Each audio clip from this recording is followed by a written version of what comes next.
I'm Barbara Phillips. I am honored to be the president of the Port Arthur Education Foundation.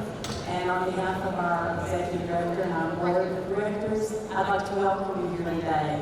And thank you for being supporters of education in Port Arthur. We appreciate you. I would like to ask that our foundation board of directors all please stand so that we can recognize you. If you'll stand, please, our board of directors from the Education Foundation.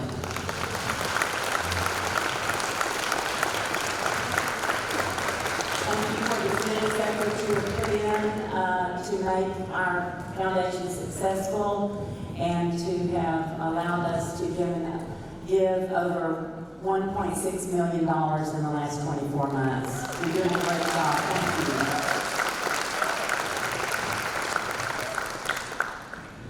We've got some elected officials here today. I know I saw Mayor Ortiz, I saw Councilman Scott, and Councilperson Charlotte Moses. I'm sure there may be some more here, and I don't want to leave anyone out. So if you're an elected official for us, would you please stand so that we may recognize you?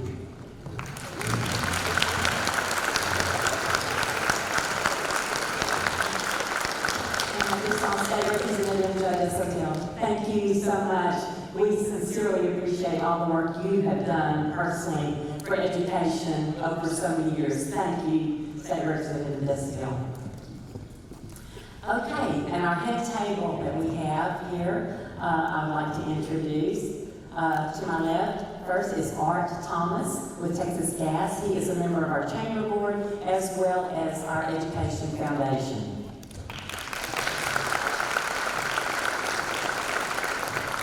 And Pat Avery, who is our president and CEO of the Greater Port Arthur Chamber of Commerce. And I just want to say, how about that annual banquet this year? Amazing. Over 800 people, that's never happened, Pat. We appreciate you.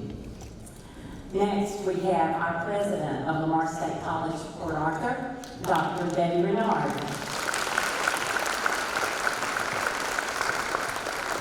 And we are so honored to have our Texas State Senator Brandon Creighton with us today. And we'll have more to talk about Senator Creighton in a little while. He's going to speak to us further in the program. Thank you for being here, Senator. Okay, on this side, to the far right, is Joe Tennant, our Executive Director of the Foundation, doing a fabulous job. We sent him to grant writing school a 3 years ago maybe, and that $1.6 million is in great part because of the grants Joe has written for us. He is really wonderful. And we're so honored to have with us Constable Christopher Bates. Thank you, sir, for being here with us. Next, we have Ron Fletcher, who is our new chairman for the Greater Port Arthur Chamber of Commerce, as well as a board director for this Education Foundation. Thank you, Ron. And one of my partners in crime is Vicki DeReese, who is with Chevron Phillips and does their community relations. She is on the board of the chamber, as well as being a longtime board member on the foundation. Thanks, Vicki. And last, but certainly not least, is our wonderful superintendent from PAISD, Dr. Mark Portery.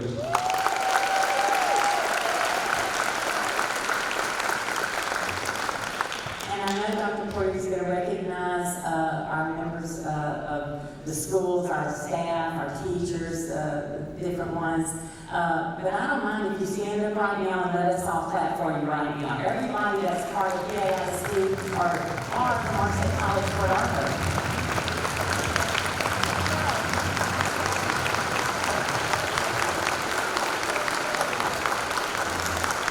Well, we appreciate all you are doing for our students in this community.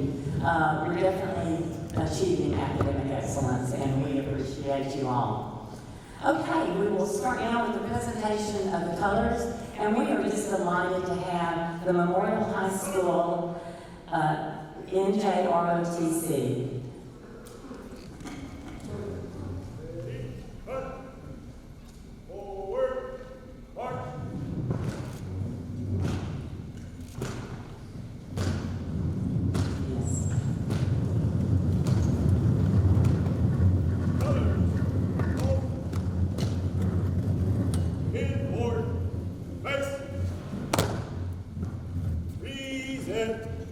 Colors.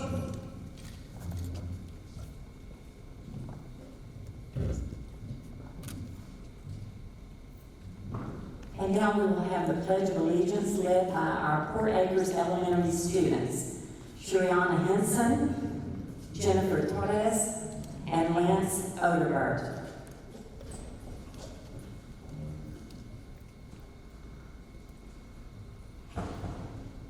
I pledge allegiance to the flag of the United States of America and to the republic for which it stands, one nation, under God, indivisible, with liberty and justice for all. Honor the Texas flag.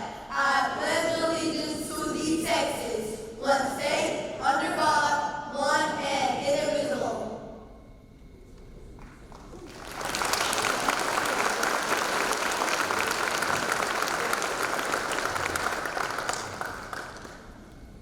And now we'll call Taylor Getwood, who is from our Wilson Early College High School, to sing the national anthem.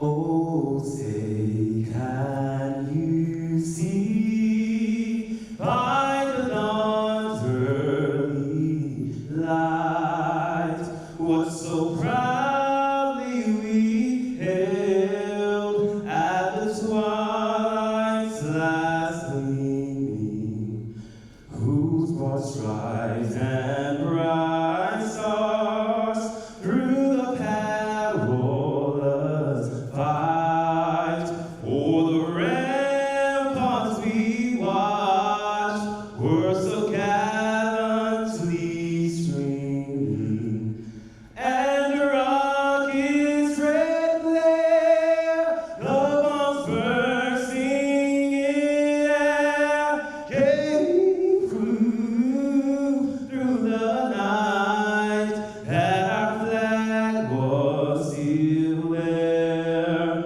Oh, say does that star-spangled banner yet wave o'er the land of the free and the home of the brave?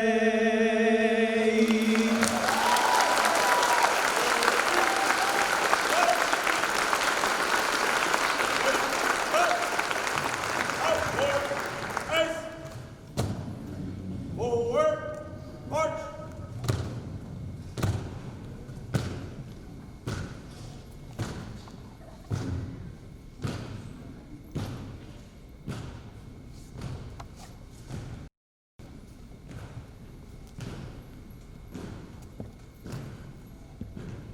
Thanks so much to our NJROTC, our students from Port Acres Elementary, and to Taylor from Wilson Early College High School. Let's give these students their applause.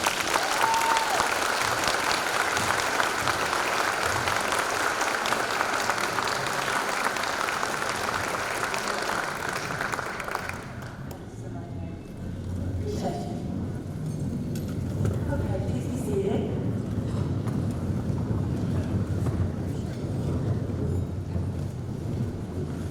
Next, we'll ask Constable Christopher Bates to come forward and lead us in the invocation.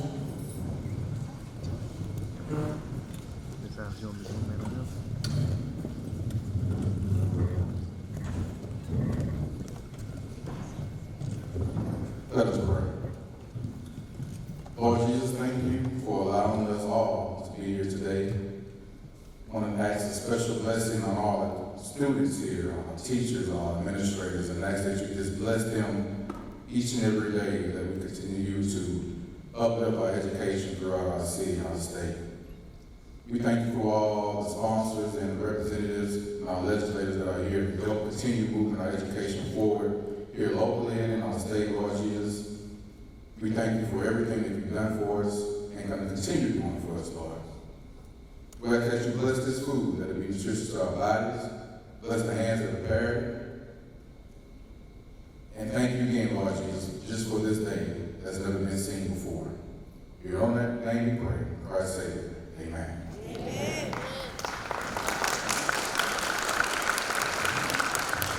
Thank you, Constable Bates. And now I would like to ask our Executive Director of the Foundation, Joe Tennant, and our Program Director, Raquel Ochoa, to come forward and say a few remarks, please.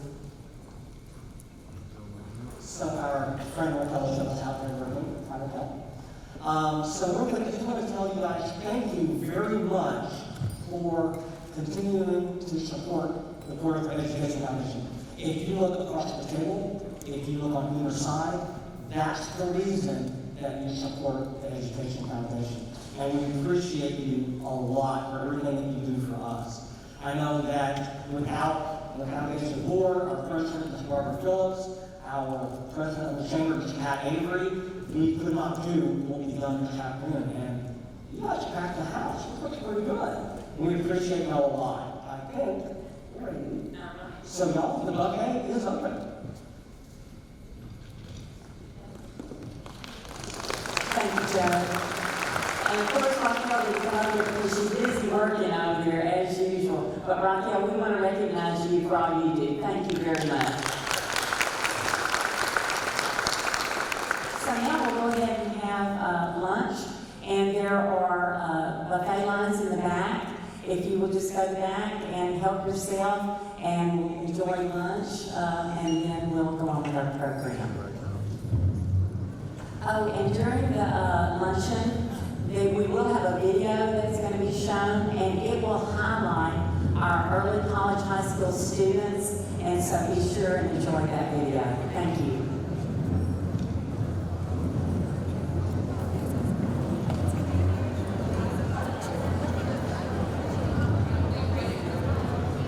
Here today, and we will start out with our president of Lamar State College, Port Arthur, Dr. Betty Renard.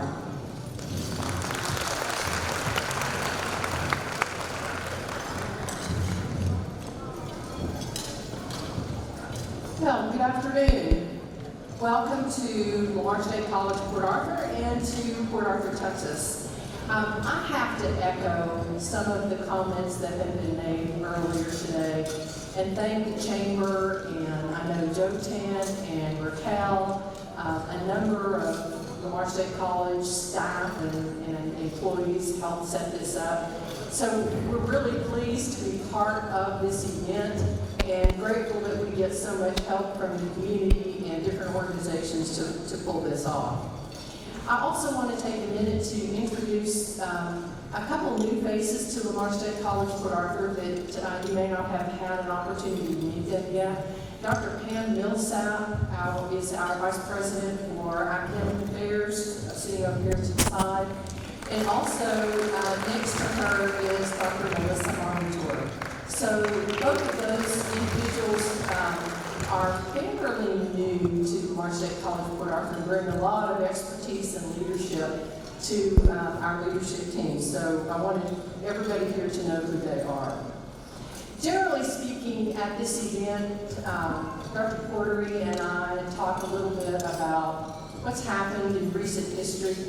And I say recent history because I'm not going to go back to 1909 when the college first started, but I'll give you a little bit of an update of what's happened and where we are going in the future. So I'll start off by talking about some of the successes that we have achieved over the last several years. And some of you have seen that our institution has been named for 2 consecutive award periods as one of the best 2-year colleges in the United States by the Aspen Foundation. Thank you very much. That's a great award to get because you don't have to do anything to get it. The Aspen Foundation mines DOE data and they make the selection of schools that are nominated for the award primarily based on graduation rates and placement rates, which certainly coincides with the mission of the college, and we're happy to talk about that. Our students also graduate, and they graduate at a rate that is higher than the state average. So we plan on maintaining that average and keep moving forward and hopefully increasing that. I will tell you, we do have an interesting graduating class this May. And Dr. Portery, I'm sure will talk more about it. The early college high school students that started at Lamar State College, Port Arthur, 4 years ago, will graduate this May. So our graduation event is going to be a big event. We will probably fill this place up. So we're really excited about that. I can't talk about the success of students without talking about the success of our faculty. And we have some very talented faculty on our campus, and that's not just me talking. A number of them have received statewide awards. Our most recent recipient is Grace Magnet, who was named a Piper Professor for the state of Texas. Normally, that award goes to faculty members that work at four-year institutions. So we were one of the few two-year schools to have a faculty member selected for that award. She's not the first one. We also have Mays Treagle, who's also a Piper Professor. So I know that good things are going on in the classroom, and other organizations recognize them also. So I almost can't stand here and talk about anything without mentioning the H word, Hurricane Harvey. Because if ever there was a good side to a hurricane, it is the fact that there are resources that flow into the area to support the communities that are damaged or not doing well in hurricanes. So right after Hurricane Harvey, the college applied for a grant from the EPA, Economic Development Administration, for an outdoor training unit. And so we received the grant. It's an outdoor training unit for the petrochemical facility. It was named Motiva Petrochemical Training Facility. That was a grant funded project. And we had the ribbon cutting for that in November. And if you went to the event, how many of you went to the event? Do you know the ribbon cutting? It was a great event. We had the best time. We had some of the best pictures. So we were really glad to be able to provide that training facility for our students. It really puts them on the cutting edge of education for the petrochemical facility, petrochemical industry. We also were the recipient of another grant called a Title V grant. And Title V grant is a grant from the Department of Education. It is a $3 million grant to provide services to support students. So our Title V grant application will allow, was approved, and it will allow us to provide services for students that we would not normally be able to provide. So things like career coaches, tutoring services, 24/7 tutoring services, because we all know the students are doing this at about 1 o'clock in the morning, trying to get ready for the next day. So a lot of those services are provided for by that grant, and we are in the process of hiring a director, and I'm sure if you are associated with an ISD, that we will be talking to you about collaborating to provide services to support students. One of the other things that we were able to do as a result of some support from our legislators, Senator Creighton and also Representative Desitel, is that we were able to adjust the formula funding model for Lamar State College, Port Arthur, and the other two schools in the area to improve the funds, the state support that we receive. As a result of that, we were able to reduce our tuition by almost 30%. So, yeah, that is huge. Yeah, that's the good news. The bad news about that tuition cut, we didn't get as much as we wanted. So cover your ears, Senator Creighton and Representative Desitel. We'll be knocking on your door again to adjust that formula again. And I can tell you, the last conversation I had with the chancellor, he is generally a very reserved person, but his hand hit the table and he said, we are going to get the rest of that. So pressure's on, we'll see. So we also, this upcoming year, have some some other facilities that we're going to be upgrading, primarily because of some grants that we got. This is really important for us. A lot of the buildings on our campus, I say a lot, we have 4 buildings on campus that were over 100 years old. Several of them that are 70 to 80 years old, and you can imagine what it takes to keep those buildings functional. So we have applied for some additional grants, and we'll be renovating some buildings on campus that are some of our older buildings. So as a result of the last legislative session, we received some money to renovate the Ruby Fuller building. So those of you that are familiar with the campus, that's the old church. It kind of sits right across from the library. And so we are going to be renovating that building. We had some issues with it following the hurricane. We ended up having to vacate it. So these funds will allow us to get that building back on schedule and make it something the students they'll be able to use.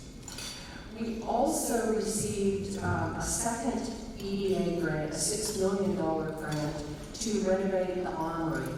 And that building, we are in the design process of that right now, and hopefully over the next 12 to 18 months, we will complete the renovation of that building. That will be called the Industrial Training Center, and it will be home to our workforce training department under the leadership of Dr. Deb Stafford. We also partner with a lot of groups in the area, and so,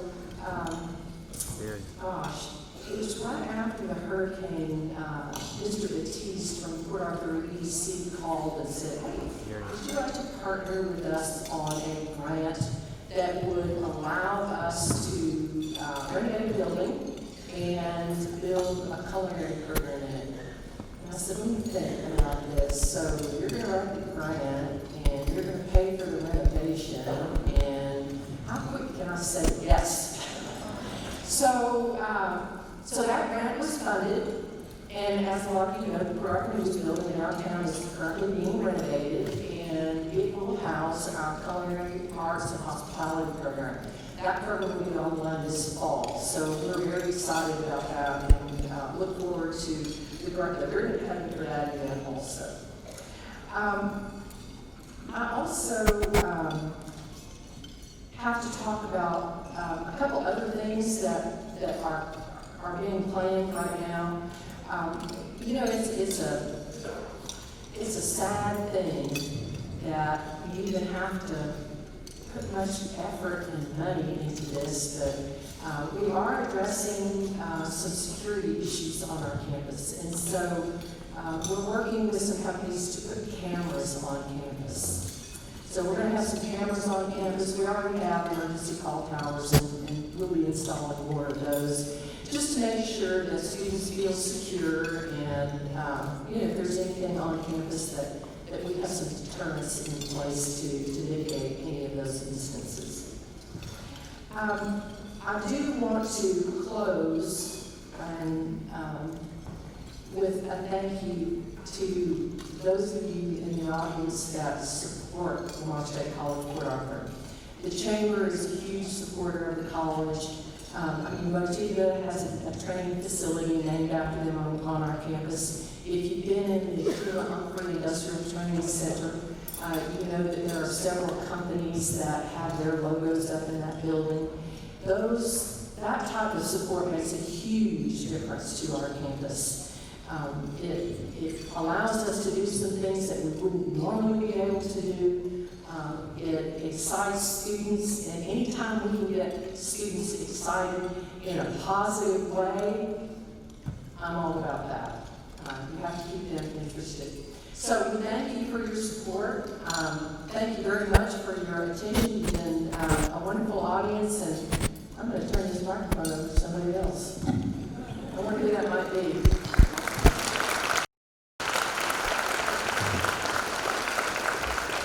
Thank you, Dr. Renard. Next, we'll ask Dr. Mark Portery, Superintendent of our Port Arthur Independent School District, to come and make some remarks.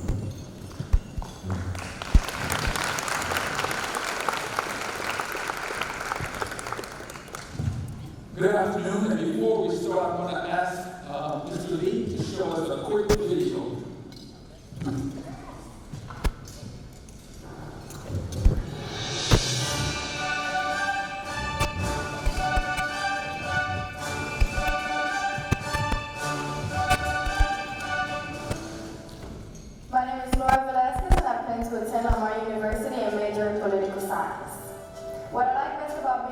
program is being able to be around other people that may offer guidance. I also have learned a lot of responsibility and new skills over the past 4 years. It's made me decide what I want to do with my life for the next 3 years, and the program is very beneficial. The program is preparing me for life after high school by teaching me responsibility and by taking classes that are hard, but they're totally worth it. It's taught me what I want to do in my bachelor's degree. It's taught me that I want to be a lawyer. And it's prepared me for anything that could possibly come my way and interfere within my career.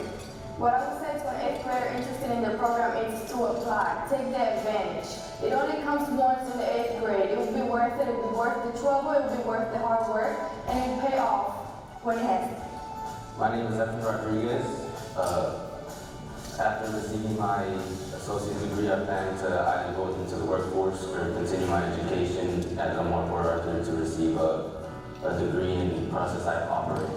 It's been a wonderful opportunity. I grew up thinking that the only option to work was in the refineries, and because everyone in my family ended up going to the refinery no matter if they went to college or not. But now I see that you can really do more, and this opportunity has provided more of an opening for that. This program really taught me to work hard a lot. It taught me a lot about managing skills, managing my time. It's just been a wonderful opportunity. Join, sign up.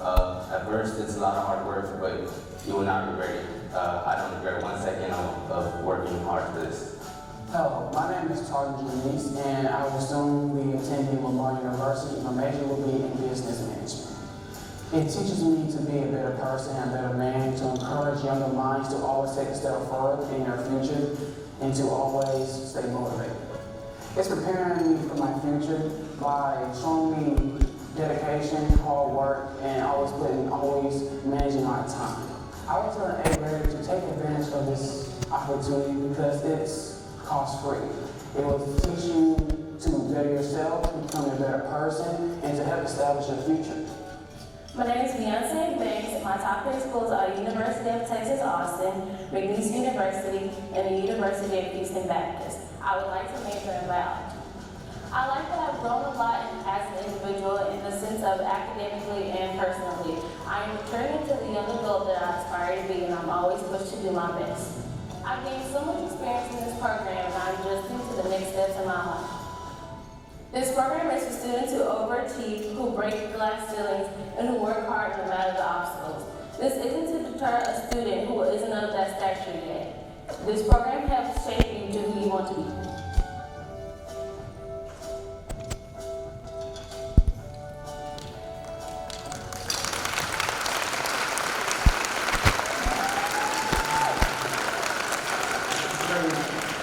Thank you.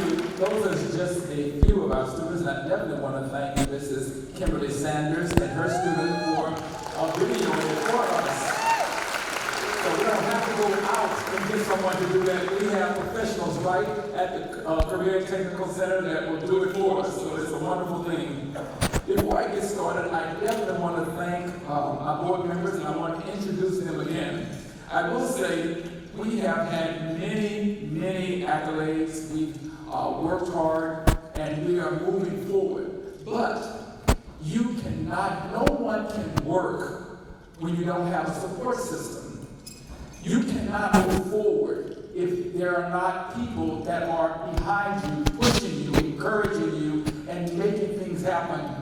And the 7 board members that I work with every day allows our district to move forward.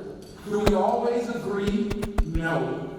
This morning, and I don't think you'll mind telling you this morning, well, I'll tell the 4 letters, but I have one that tells me I'm doing a good job, keep it up, move. And she was telling me something today about we need to do something at 2 o'clock. So she keeps me focused. Then I had another board member that's here this morning. She reminded me I needed to text something, and I texted her back. And she told me, don't roll your eyes at me, Mark Porter. But I did. So they know who I am. But of course, we move forward. Then I have another one that tells me all the time, dream. You gotta dream. You gotta get bigger. You gotta be bigger. I'm thinking, we're building new schools. We're doing everything we can. What else is there? But you can't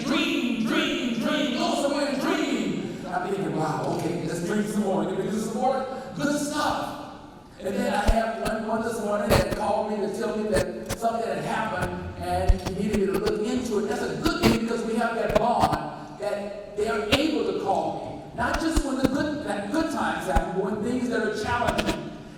You cannot make it if you do not have a supportive setting. So once again, I want to introduce Mr. Brandon Marti, our president. Our Vice President, Donald Ray Frank Sr. Trustee is Deborah Ambrose. And trustee is Diane Brown. The others that are not here are Robert Reed, Lloyd Reed Johnson, and Kenneth Lofton. And I'll tell you, they are the most magnificent board that anyone could have. Along with that, we have an executive team. Now, do we get along all the time? Absolutely not. But I guarantee you the end goal is for the students that I'm going to have stand in a minute. That's the goal, that they would be successful. So we have Dr. Melvin Getwood, Assistant Superintendent for Instruction. We have Mrs. Phyllis Jeans, Assistant Superintendent for Business and Finance. Dr. Kim Vine, Academic Reform Officer. Mrs. Robin Beatty, Academic Reform Officer. And not with us today is Ms. Kathy Roger, Executive Director of Human Resources. And I would like all of our directors to stand as well. All of our directors that work diligently every day. And please, principals, counselors, all of the rest of the staff, please stand. Please. That make this job not as hard as it can be. Thank you. Now, for the most wonderful, energetic, beautiful, creative students in Texas, I want all of our students to please stand. Please stand. All of our students.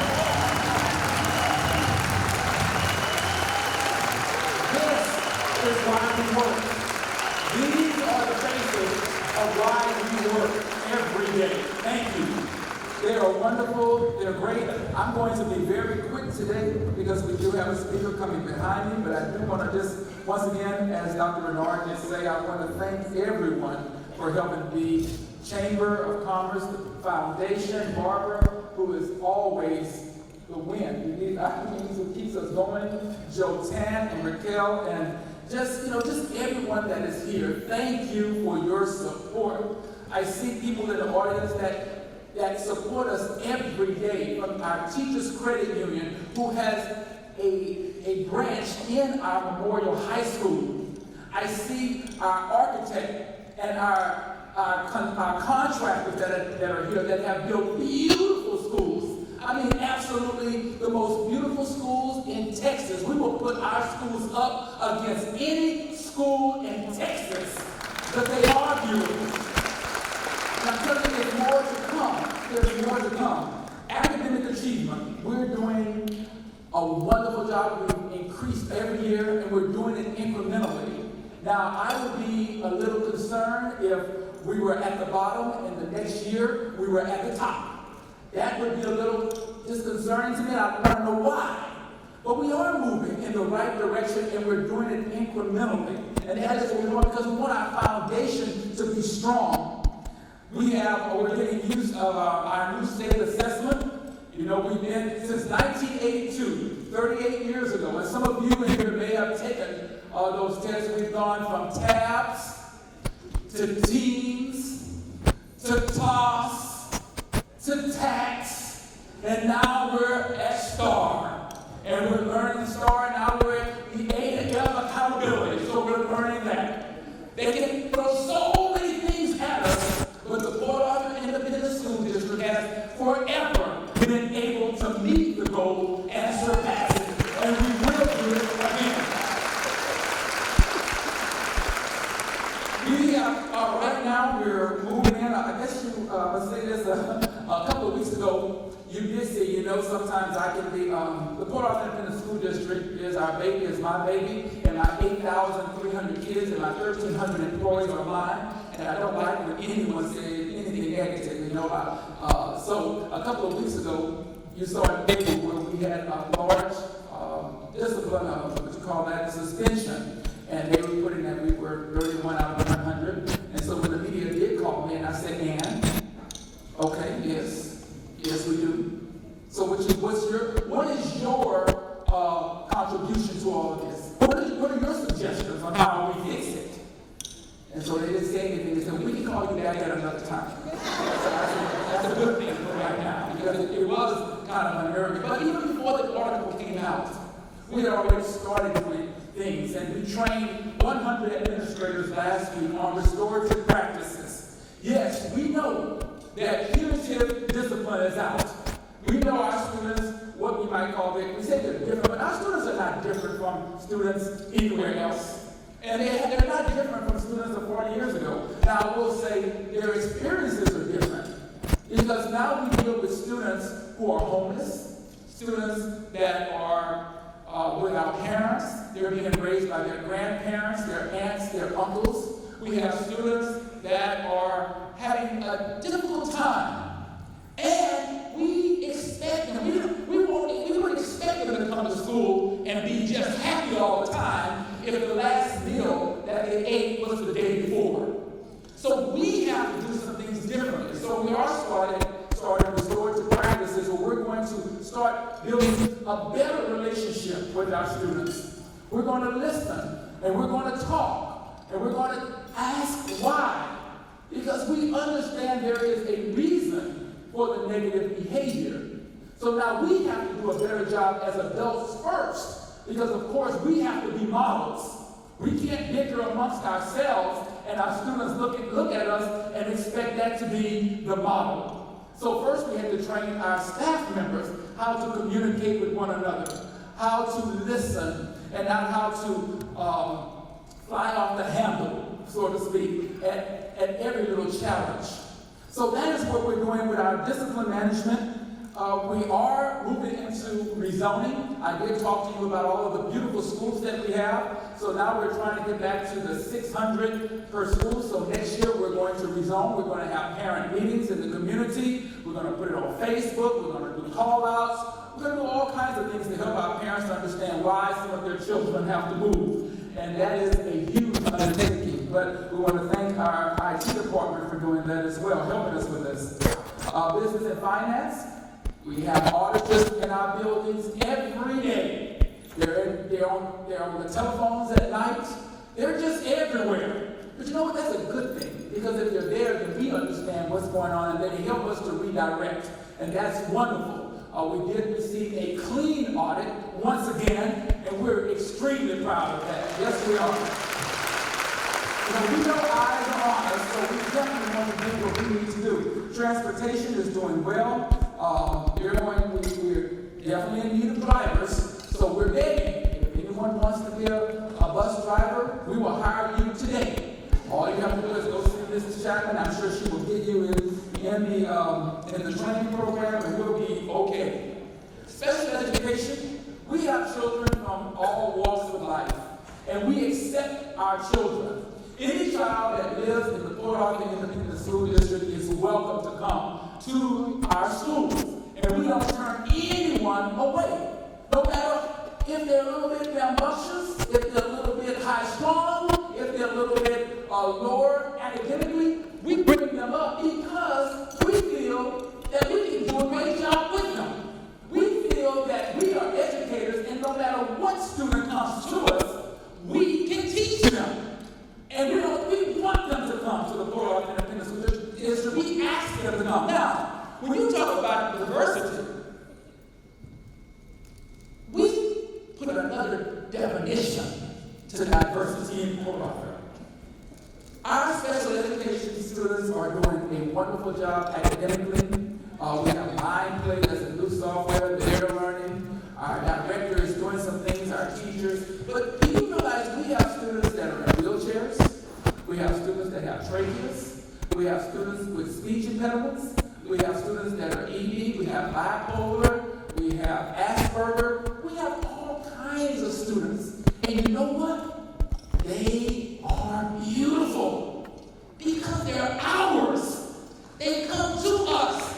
And I'm going to go as far as to say, I'm not as smooth as I can say this, I'm working that later. The Lord made them, and they're here. He made them. He created them. And who are we to say we can't teach them? We're not.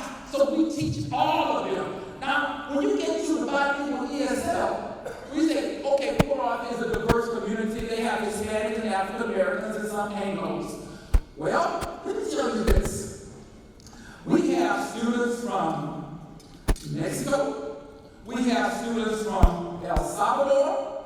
We have students from Guatemala, Nicaragua, Cuba, Colombia, Dominican Republic, Philippines, Vietnam, China, India, Italy, Venezuela, Puerto Rico, Bolivia, Ecuador, and Israel. Now, who is more diverse than the Port Arthur Independent School District? All of those students are here in our area. And I know you understand and you heard we have students that are at the border. Well, we have 120 newcomers. Now, these are the students that have come to us, and we welcome them. They don't have families, their parents are somewhere else, but they're here in the Port Arthur Independent School District, and we're first of all, we have to calm them down. Why? Because their parents have been taken away from them. They're here with strangers, and we can't say, you need to go back to your country. We can't say that. You know why? First of all, because they're children, and they're scared. So what do? We say, we're here to help, give us a hug, and you're a little, it's a safeguard, but we still reach out and we say, come to us, we're gonna help you. We're gonna first calm you down, we're gonna give you some food, we're gonna give you clothing, we're gonna help who's ever with you to understand that you have other essentials other than reading math and social studies today. First of all, you have to understand that you belong somewhere. So we do all of those things first. And they're here. What are we going to do? 120 newcomers. Now, of course, we have to start. We have students that are 16 and 17-year-olds, and they just gone to the 5th and 6th grade. Okay, so now that means we have to figure out, okay, we have a 17-year-old student, surely we can't put them in elementary school. So what do? So we scratch our head and we say, okay, we have to find a place for them, we have to make sure they're comfortable, but obviously academically they're not where they're supposed to be. But we have to figure out a way to do that. Then we understand because they're newcomers, they're going to leave maybe after they turn 18, and what does that mean for us? That the newspaper is going to ding us for our dropout rate. Because the students were here and they left, so what does that do? It lowers our dropout rate. But we have to enroll those students because that's part of the criteria, because they're at the board and they say you have to go to school and you're going to have to enroll. And we do that. And you know what? We do the best job with those students. We do a great job at educating all of our students. Now, I'm going to tell you about fine arts. We had a wonderful play, and Taylor Deadwood was one of the hits in that play this past weekend, Green Girls.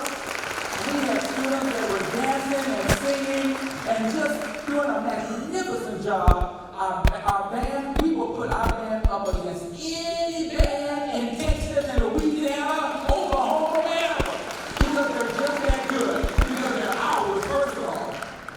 Now, I'm going to say this, and and please don't hate me. I sort of got to say it, I'm going to say it anyway. We have an undefeated basketball team. Yes, we do. For more than a high school basketball team is undefeated. And for all of you that are in love, on Friday, we will have another basketball game against Niederman, who we've already beaten.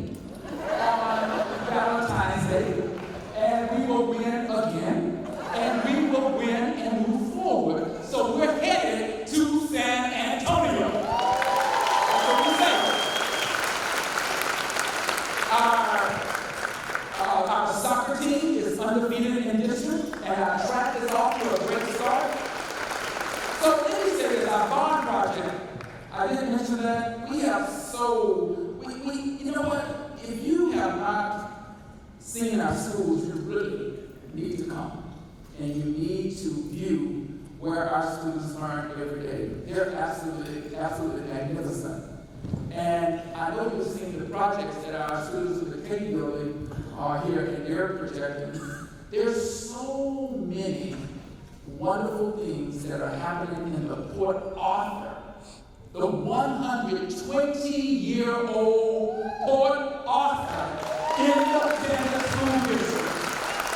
And once again, we were first because all of you here and your parents matriculated from Port Arthur. Yeah. You were here first, then you went to the other areas, but Port Arthur was here first. Yeah. So we will never, ever leave, and we will never be defeated. Have a good day.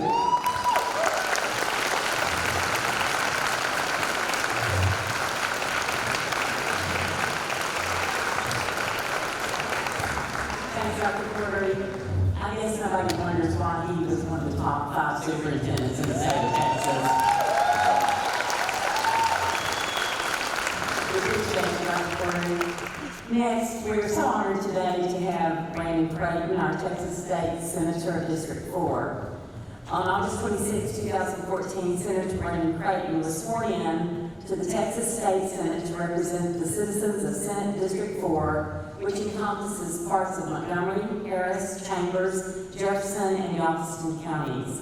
For the 86th legislative session, Senator Creighton was appointed to chair the Senate Stay on Higher Education and the Select Committee on Ports, the only senator to chair 2 committees. He also serves as vice chair of the Senate Committee on Water and Rural Affairs and sits on Business and Commerce, State Affairs, and Property Tax Committees. Brandon has earned a reputation as one of the most conservative, hardworking, and effective legislators in the Texas State Capitol. During his tenure as senator, he has taken the lead on key issues that matter to Texas job creators, including franchise and property tax relief, water and transportation infrastructure, and border security. He also has been a staunch defender of Second and 10th Amendment rights for Texas and her citizens.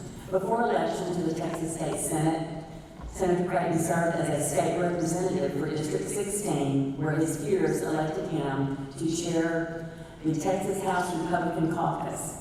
He also served as chairman of House Federalism Committees, tasked with overseeing the state's relationship with the federal government and ensuring that Texas' constitutional rights are protected.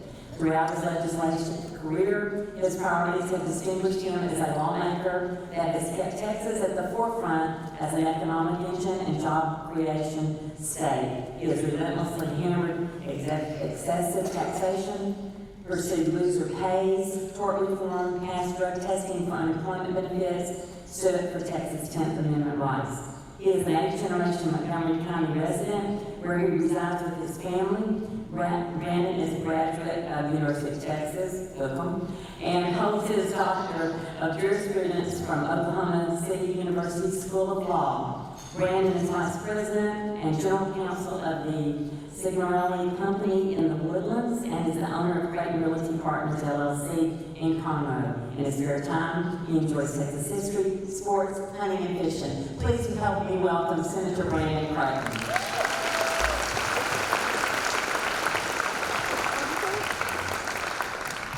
Okay, how's everyone? Doing good? I'm gonna send a shorter bio next time. Right? I'm okay. Partner just says here's Brandon. All right? But it's a privilege to be here. It's certainly an honor for me to be asked to give a few remarks on the state of public education and higher education in Texas, and I'm going to keep it short and upbeat. And how could I not after following Dr. Bernard and certainly Dr. Portery on wonderful comments. And, I can give a lot of policy updates. I can give a lot of optimism, which I'm going to, and a lot of great points and facts, but the state of education was just presented to you in these last 2 updates. And I want to let's all give them a round of applause. Dr. Portery and Dr. Bernard, and what they do day in, day out, because as you mentioned, Dr. Portery, the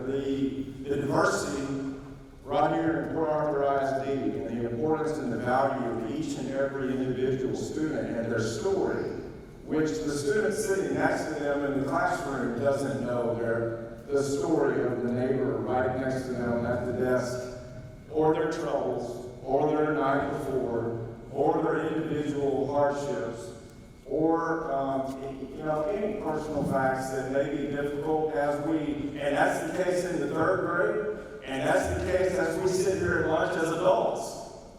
Is it not?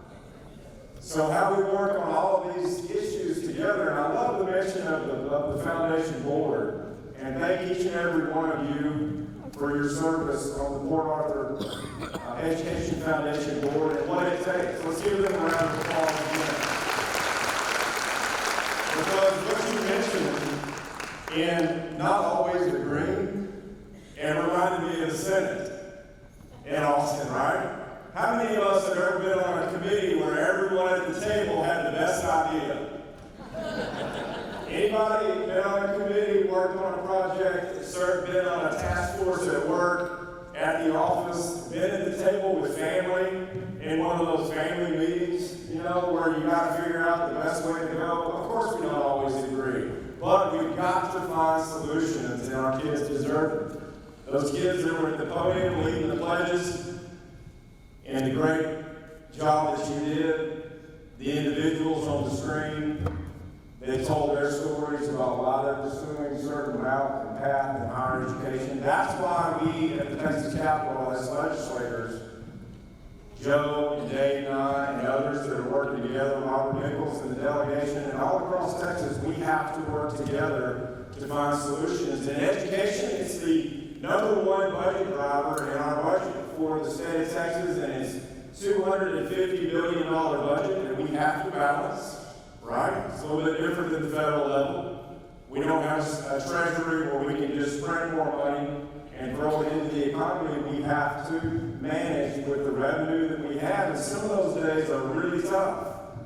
And as legislators, sometimes we find that those dollars are there to increase funding in certain categories, and sometimes we find that it's tough if oil is down, or sales tax revenue is down, or other drivers that give us the revenue that we need. But this last time around, we were able in public education to invest $11.5 billion new dollars into public education and our schools. Right? And that's not always the case, but that's a good thing, because with that, and being the 3rd major public school finance overhaul that the state of Texas has embarked upon, the 3rd in 84 years, and increasing our state share of funding for public schools is our responsibility and our obligation, because we have local taxes that fund schools, and then we have state money, state revenue that comes in through taxes as well. And we have to share in the obligation together as a partnership, right? And sometimes we find in the budget process that as we saw over the past 8 years, that oil and gas has been down. And when those revenues are low, it's very difficult to handle and accommodate the growth in our schools, but we have to figure out a way. And sometimes those are very tough decisions. As we also look at the other categories in the budget of healthcare and bridges and roads and our ports and water infrastructure and criminal justice and on and on. But one thing we know is certain, and we all talk about oil and gas and water and our natural resources for this state, but our greatest natural resource in Texas is our kids. Right? And we have to remember that on those tough days where we're all assembled as leaders and we're all collectively together in this room with industry supporting us. Thank you, everyone, as the sponsors are here and the industry that's present.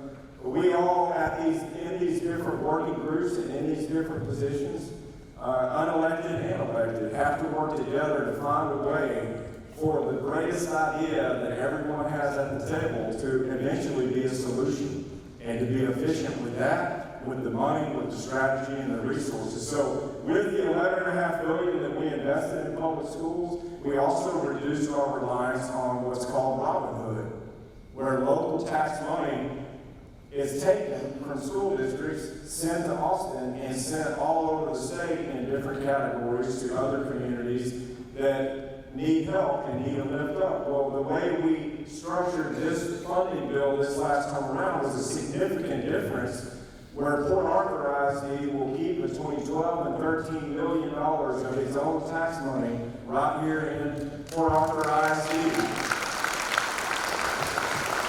And that's your tax money as it's contributed to the schools. And then in Austin, we increased the state share of public education to lift up those in districts that need it and need it the most, that don't have as property wealthy of areas or industry or other tax base to rely on.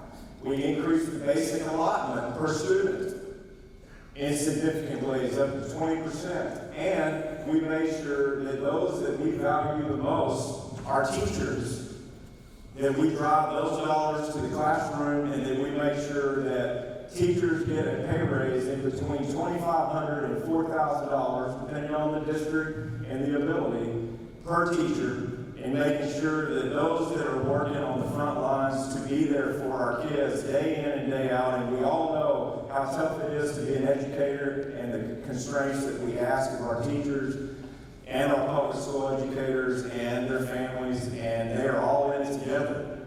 And so we did our best to step up this time around to make sure that our teachers are paid well. Because one thing that we're seeing is if a teacher enters the education profession, and in that first 60 months, in that first 3 to 5 years, if they don't have the resources they need and they can't make it based on the investment that's made in them, they'll find another profession because they have to.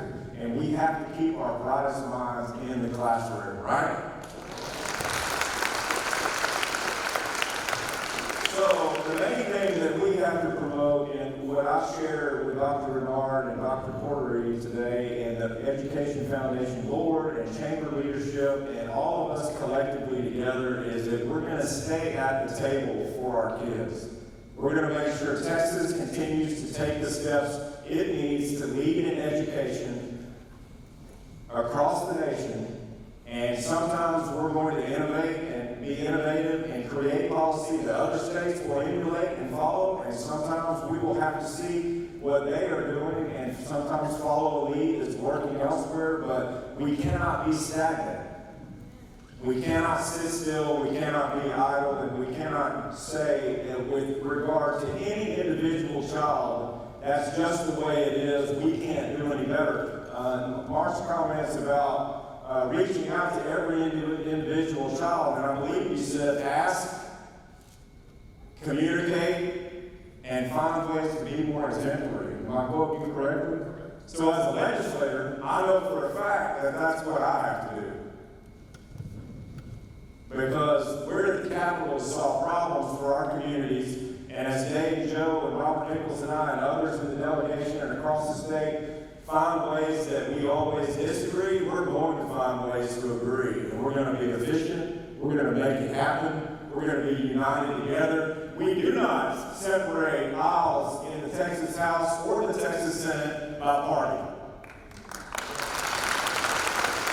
I don't think I can do that.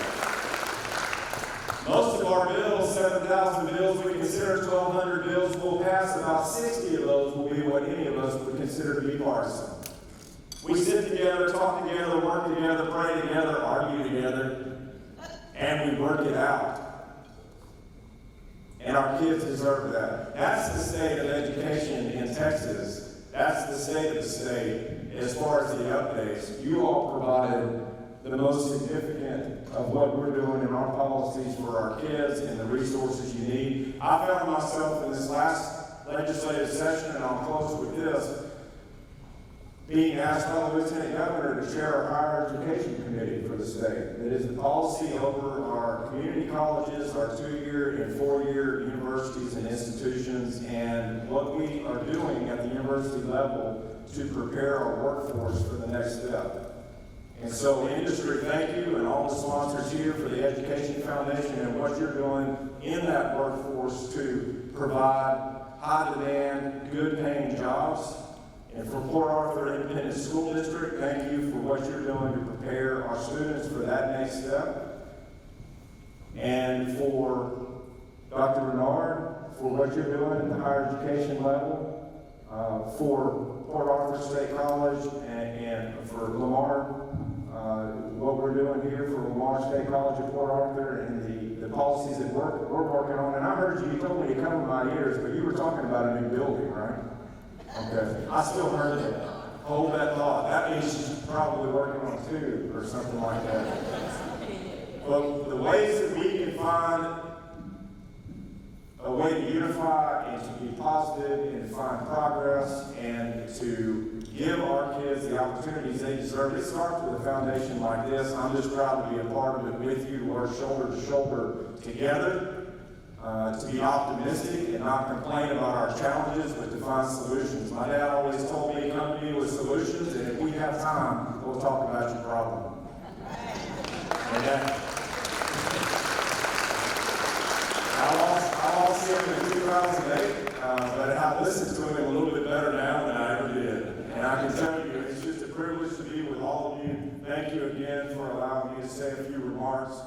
Our office, Percent District 4, is your office. And so lean on us with problems or questions, big or small. We're there. Our team is ready to help. And I'll be back for more updates. Thank you again.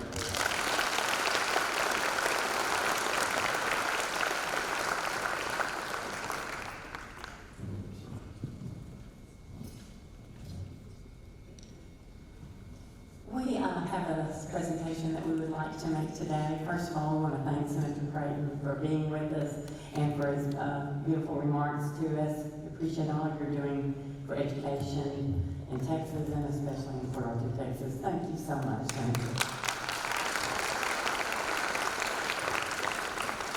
Vicki and I would like to make a special presentation today to someone that's been a great supporter of the foundation, that has been around when it was Public School Foundation, and now it's Port Arthur Education Foundation. She's always kind of been behind the scenes in all the efforts that she takes in to help us, and again, to be just such a huge supporter of all of our activities. So we would like to invite Tracy Gabriel to the stage, please.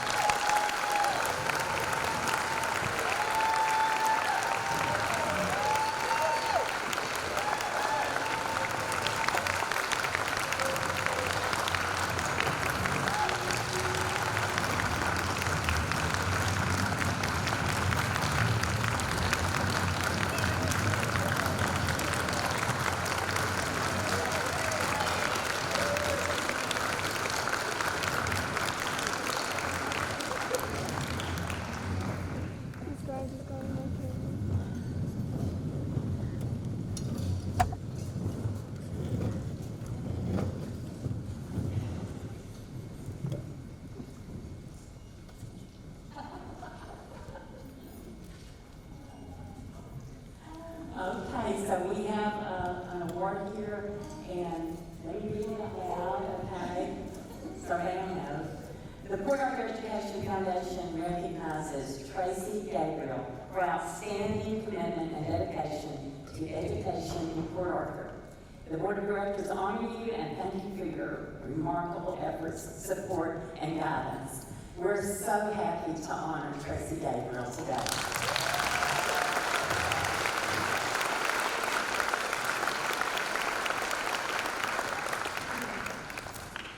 First of all, I'm so surprised and so full. But I have to say a very special, heartfelt thank you to not only the foundation, but to Dr. Porter for giving me the opportunity to serve, to all of my colleagues in PAISD for allowing me to work with them, to serve our students, and most certainly to our community members who so graciously support our students. Education is only the beginning. And without it, you're so very limited in what you can accomplish for yourself, for your loved ones, and for the community. And so having the opportunity to serve wherever that is just a privilege and an honor.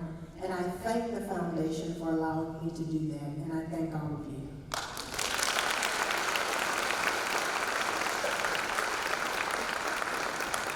I know Tracy was very surprised, and we got Dr. Porter to like two special guests to be with her here today. So if her mother, Mrs. Dove, who is a retired educator, I'm sorry. And also her daughter, Kirsten. So we're so glad to be here today. Well, of course. And her principal, Miss Triplett. Thank you so much. I think they have to take a quick picture and then we'll finish up.